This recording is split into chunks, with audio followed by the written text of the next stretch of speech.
నమస్తే. Welcome to great Andhra. మనతో పాటు ఉన్నారు సీనియర్ పొలిటికల్ అనలిస్ట్ జిఆర్ మహర్షి గారు. నమస్తే సార్. నమస్తే. సార్, సంక్రాంతిని పురస్కరించుకొని రాష్ట్ర వ్యాప్తంగా ముఖ్యంగా గోదావరి జిల్లాలకి ప్రసిద్ధి కాబట్టి కోళ్ల పందాలు, ఈ జూదాలు ఇంకా చాలా చాలా జరిగాయి అన్నీ.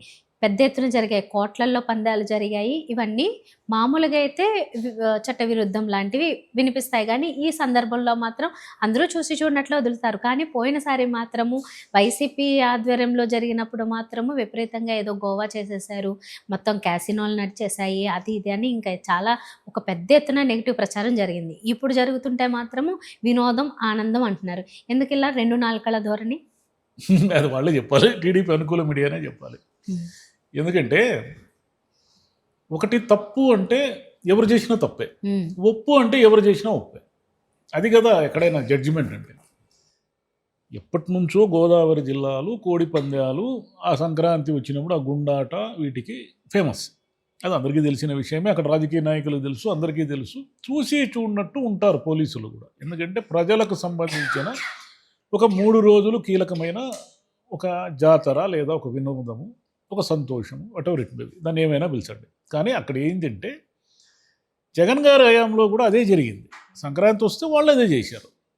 కానీ ఆయన హయాంలో మాత్రము జూదము పిచ్చగా వేలు కోట్లు నడిచినట్టు, గోవా నుంచి ప్రత్యేకమైన బృందాలను తీసుకొచ్చి క్యాసినోలు నడిపినట్టు, ఆయన హయాంలో దౌర్జన్యం జరిగినట్టు, ఆయన హయాంలో రోడ్డు మీద ఎక్కడ పడితే అక్కడ మందు అమ్మినట్టు, ఇదంతా ఘోరంగా రాశారు కదా. చివరి కోర్టులో కేసులు కూడా వేశారు. కోర్టు ఏం చెప్పింది? కోడికి కత్తి కట్టకుండా ఆడండియా అని చెప్పింది. కోడి పందాలంటే మీరు కోడికి కత్తి కట్టకుండా ఆడండి, జూదం అంటే డబ్బులు చేతులు మారకుండా ఆడండి అని చెప్తుంది court. As per rules court అలాగే చెప్తుంది. మీరు ఏమైనా పాటించారా? ఇప్పుడు ఏమైనా పాటించారా? ఇప్పుడు మాత్రం ప్రతిరోజు ఈరోజు ఫస్ట్ పేజీల్లో కూడా మీరు గమనించండి, గోదావరిలో ఎవరో ఒక ఆయన 1,30,00,000 ఎంతో గెలిచాడు అనేది బబ్బాణగా వేద వార్తగా వేశారు. సోషల్ మీడియా అంతా అదే నడుస్తూ ఉంది. గుండాట ఏడ చూసినా గుండాట వీడియోలు నడుస్తూ ఉన్నాయి. ఇంత పెద్ద పెద్ద కుప్పలు డబ్బు, రికార్డ్ డ్యాన్సులు నడుస్తూ ఉన్నాయి. అన్నీ జరుగుతున్నాయి కదా. మరి ఇవి మాత్రం ఇప్పుడు మాత్రం ఇదంతా వినోదము, అద్భుతము, సంక్రాంతి అదేంటి పండగ, ఇదంతా ఎట్లా మాడతారు మీరు? ఇది ఒక రకంగా బెట్టింగ్ యాప్ను మీరు ప్రమోట్ చేస్తున్నట్టే కదా. పత్రికలు ఈరోజు 1,35,00,000 ఒక ఆయన గెలిచాడని ఏదో పెద్ద ఫస్ట్ పేజీలో వార్త రాస్తే, అయ్యా అది ఎలా సక్రమం అవుతుంది? గెలిచాడు ఎలా సక్రమం? దానికి ఏమన్నా ఇన్కమ్ ట్యాక్స్ ఉందా, లేకపోతే జిఎస్టీ కడతారా? దానికి ఏమన్నా ఒక చట్టబద్ధమైన అప్రూవల్ ఉందా? ఏముందని మీరు ఫస్ట్ పేజీలో వేశారు దాన్ని? చట్ట వ్యతిరేకమైన వార్త కదా అది. అదే ఆ జగన్ గారి హయాంలో చట్ట వ్యతిరేకం ఎలా అయ్యింది? చంద్రబాబు గారి హయాంలో చట్ట సమ్మతం ఎలా అయ్యింది? సంక్రాంతి వినోదానికి ఎవరూ కూడా వ్యతిరేకులు కాదు. దాన్ని చూసి చూడనట్టు వదిలేయాలి జల్లికట్టులాగా అనేది అది క్లియర్ పిక్చర్. అది దాని మీద అనవసరంగా కోర్టు కేసులు, పోలీసుల మీద ఒత్తిడి తేవడము, పోలీసులు వచ్చి కోడి పందాలు ఆడే వాళ్ళని చావగొట్టడం ఇలా చేశారనుకోండి, అక్కడున్న లోకల్ జనానికి ఇరిటేషన్ వస్తుంది.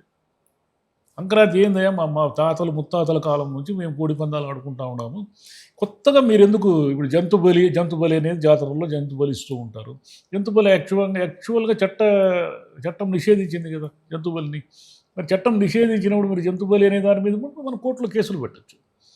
మీకు అనుకూలంగా ఉన్నవాళ్ళు ఉంటే ఒక రకంగా మాట్లాడి, మీకు ప్రతికూలంగా ఉన్న వాళ్ళు ఉంటే ఇంకో రకంగా మాట్లాడి, ఇదంతా ఏమిటిది? అంటే జగన్ గారి ప్రభుత్వంలో ఏమి చేసినా దౌర్జన్యము, ఏమి చేసినా భయంకరము, ఏమి చేసినా ఆర్థిక విధ్వంసము అని ప్రచారం ఆయన దింపడానికి ఆయన బ్రహ్మాండమైన ప్రచారం చేశారు. అంటే ఆయన ఆ ప్రభుత్వం తప్పులు చేయలేదా, ఆ ప్రభుత్వంలో నోటి దురుసు వాళ్ళు లేరా అంటే ఉన్నారు. ఆ ప్రభుత్వం తప్పులు చేయకుండా 11 సీట్లకు రాలేదు, కానీ తప్పులు చేశారు. కానీ ఆ రోజు మీరు తప్పులని వేలెత్తి చూపిన వాళ్ళు ఈరోజు మీరే అవే తప్పులే చేస్తూ అవి సక్రమం అని ఎలా సమర్థించుకుంటారు? అది పాయింట్. దీనికి సమాధానం ఎవరు చెప్పరు. ఏమంటే ఈరోజు వినోదం అది. ఆయన హయాంలో జరిగితే జూదం, వీళ్ళ హయాంలో జరిగితే వినోదం. ఆయన హయాంలో జరిగితే గోవా క్యాసినో, వీళ్ళ హయాంలో జరిగితే అదొక ఎంటర్టైన్మెంట్. గోవా నుంచి వచ్చి ఏదో క్యాసినో తరహా జూదాలు నిర్వహించే వాళ్ళు ఒక ఎంటర్టైన్మెంట్. ఇలా మాట్లాడుతున్నారు. అవును సార్, నేను సోషల్ మీడియాలో కూడా చూశాను. ఏవో కొత్త గేమ్లు ఇలాంటివి ఏవో పెట్టి కొంతమంది కామెంట్లు కూడా చూసాము, చాలా లాస్ అయిపోయామని చెప్పి. బెట్టింగ్ యాప్లకి దీనికి సామాన్యులంతా డబ్బులు పోగొట్టుకునే కదా వస్తారా? ఆ జూద నిర్వాహకులు జూదం వాళ్ళందరూ కూడా బోలెడు డబ్బులు పెట్టుబడులు పెట్టి బోలెడు అది ఎందుకు నడిపిస్తారు ఆ గ్యాంబ్లింగ్ అనేది? గ్యాంబ్లింగ్లో ఎవరైనా నష్టపోయిన వాళ్ళు ఉంటారా? నిర్వాహకులు నేను చెప్పేది. ఆడినోడంతా పోగొట్టుకుంటాడు కానీ 90% మంది నడిపిన వాళ్ళు 10 మందిలో ఒకడు కూడా పోగొట్టుకోడు. అంతే అదే కదా గ్యాంబ్లింగ్ అంటే. మరి ఆ గ్యాంబ్లింగ్ అనేదే కదా ఆన్లైన్ గ్యాంబ్లింగ్ అంటే అదే కదా. ఇప్పుడు ప్రకాష్ రాజు గారు ఇంకొకరు పేర్లు ఏమి ఉన్నాయి కదా, వాళ్ళంతా యాప్కి ప్రమోట్ చేసినారని కోర్టులు అదే ఏమిటి పోలీసులు పిలిపించి విచారిస్తున్నారు కదా. ఈడీ నోటీసులు ఇచ్చింది కదా వాళ్ళకి. వాళ్ళు వచ్చి అయ్యా మాకు తెలియదనో ఏదో చెప్తున్నారు కదా. మళ్ళీ వాళ్ళు ప్రమోట్ చేయడం అనేది చట్ట వ్యతిరేకమైనప్పుడు మీరు పబ్లిక్గా ప్రమోట్ చేయడం అనేది చట్ట సమ్మతం ఎలా అయింది? అంటే ఇది ఏమిటంటే ముందు బురద పూసేది మానుకోవాలి. అందరూ సంక్రాంతికి కోడి పందాలు ఆడిస్తారు. ఏ ప్రభుత్వం ఉన్నా సంక్రాంతికి గుండాట చూసి చూడనట్టు వదిలేయాల్సిందే అనే క్లారిటీ ఉంటే ఇక మీదట కనీసం ఇట్లాంటి మాటలు మాడకుండా ఉంటారు. మీకు అనుకూలంగా జరిగితే ప్రతిదీ అద్భుతము, మీకు వ్యతిరేకంగా ఉన్న వాళ్ళు అధికారంలో ఉంటే ప్రతిదీ విధ్వంసం అంటే ఎట్లా? ఏం లేదు, మళ్ళీ ఇది ప్రభుత్వం మారిన తర్వాత కూడా మళ్ళీ ఇందే అంటారు. మళ్ళీ వాళ్ళు వస్తే మళ్ళీ క్యాసినోలు నడిపించారని అంటారు. ఇలాగే జరిగినా సరే కానీ ఎంతకాలం నమ్ముతారు జనము? మీరు అబద్ధాలు రోజు రాసి అబద్ధ ప్రచారాలు చేసి మీరు ఇంకా ప్రజాస్వామ్యం కోసం నిలబడినట్టు, మీరు ఇంకా శాంతి భద్రతలు కాపాడుతున్నట్టు ఒక ఇది గేమ్ ఆడితే ఇప్పుడు ఎంతమంది ఎమ్మెల్యేలు ఎంతమందిని బెదిరించడం లేదు?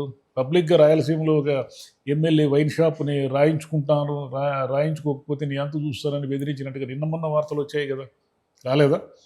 మరి మీరు ఏం చర్య తీసుకున్నారు? మీ ఎమ్మెల్యేలు పబ్లిక్గా ఒక ఎంపీని బెదిరించారు కదా, మా హయాంలో మా ఇలాకాలో పనులు చేస్తే కప్పం కట్టాల్సిందే అని.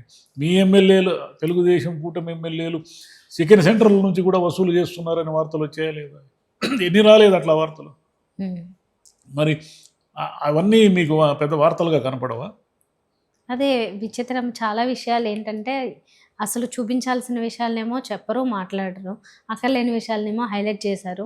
ఇప్పుడు కూడా అంతే, ఏదన్నా ఆల్ ద వై సైడ్ నుంచి తప్పు జరిగితే, పెద్ద పెద్ద హత్యలు జరిగితే కూడా గట్టిగా ఏం మాట్లాడరు, దాని గురించి ఏమి యాక్షన్లు కూడా ఉండవు, చిన్న వార్తలుగా మారిపోతాయి. అవే పదాలు అర్థాలు మారుతాయి.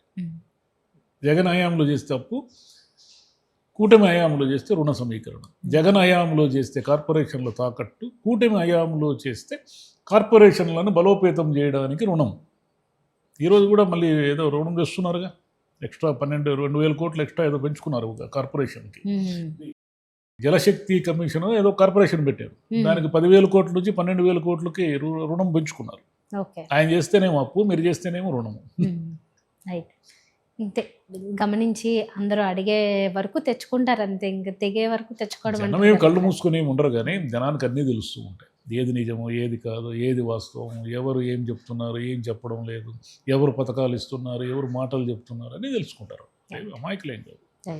టైం వెయిట్ చేయ వరకు వెయిట్ చేస్తారు అంతే. Thank you. Thank you.